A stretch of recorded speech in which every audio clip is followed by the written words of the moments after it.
আগুনের তলে কবি মনসুর আহমেদ ভাইয়ের লেখা পড়ার চেষ্টা করছি।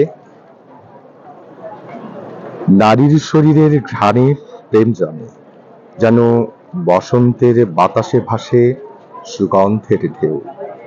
তার শরীরী উষ্ণতায় গড়া এক গোপন শহর, যেখানে প্রেম আসে নির্জন রাতে, গভীর অনুভবের পর।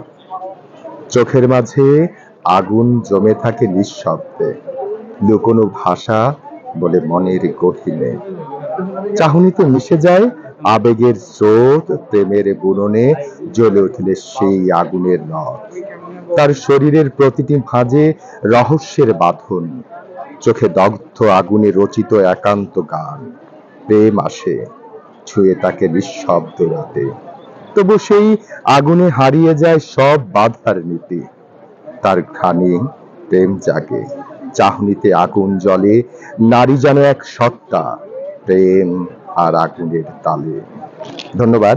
বইটি পাওয়া যাচ্ছে বুক পকেটের প্রচ্ছদ ভালোবাসায়, মনসুর আহমেদ ভাইয়ের লেখা, স্টল নাম্বার 171 শব্দ কথা প্রকাশনা থেকে। ধন্যবাদ।